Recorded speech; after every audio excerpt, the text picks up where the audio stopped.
खुलुमबाय, आं निरन नार्जारि बड' निउस चेनेलाव गासैखौबो बरायहरनाय जाबाय। नोंथांमोननि थाखाय आं गोदान मोनसे भिडिअ लानानै फैबावबाय। अन्नानै जेन भिडिअखौ जोबजासे नायो खावलायनाय जाबाय।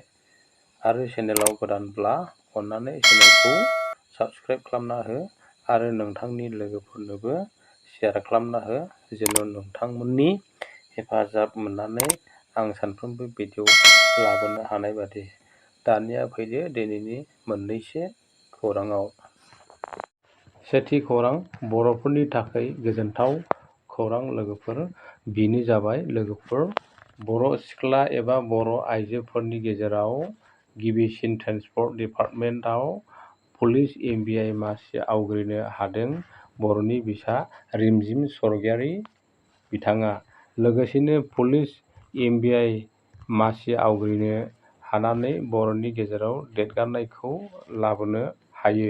सुलुङाव मिथिनाय बादिब्ला रिमजिम स्वर्गियारि बिथाङा तिनिसुकियानि दिगबैनि आरो बिथाङा बुंथिबावोदि अल आसामाव 7 जन पुलिस एमबिआइ आइजोफोर दं होनना मिथिहोयो। लोगोसेनो बिथां स्वर्गियारिया पुलिस एमबिआइ जायगा आवग्रिनो हानानै गोजोननाय फोरमायदों। चिरांनि काजलगावआव होनना मिथिनाय जायो। नैथि खौरां, दिनैनि नैथि खौराङावबो गोजोनथाव खौरां लोगोफोर। बेनो जाबाय देंखो मुलुगनि मेथाइ खनगिरि मेम.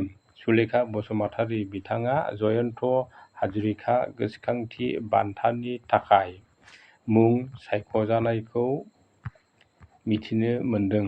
खौराङाव मिथिनाय बादिब्ला सुलेखा बसुमतारी बिथाङा 11 बोसोर थामहिनबा थाखो 5 निफ्रायनो स्कुलफ्राव मेथाइ रोजाबजेनदोंमोन होनना बुंथियो।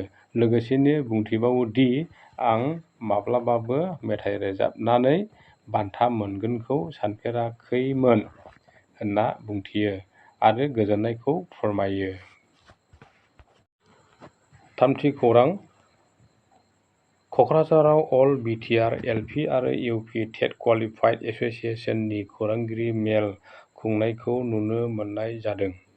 बै खौरांगिरि मेलनि गेजेरजों माखासे दुखु नांथाव खोथाफोरखौ बुंथियो आरो बिटिआरनि सरकारखौ गोख्रैनो जोंनि बिटिआरआव रिक्रुटमेन्ट होनानै एपइन्टमेन्ट होनो दाबि दिखांनायखौ खौरांनि गेजेरजों बुंथियो। लोगोसेनो सासेल' फोरोंगुरु थानाय बिटिआरनि गुदि फरायसालिफ्राव 2 फोरोंगुरु थिसनगोनखौ मिडियानि थ्रुयै बिटिआर सरकारनिफ्राय बुंनायखौ खोनादोंब्लाबो दिनैसिमावबो मावफुंनायखौ नुनो मोनाखै होनना बुंथियो अल बिटिआरनि टेट क्वालिफाइड एस'सिएशननि बिथांमोना। बेजों लोगोसे दिनैनि खौराङा बेखिनियाव जोब्बाय लोगोफोर। भिडिअखौ जोबजासे नायनायनि थाखाय बयनिसिमबो गोजोन्थों।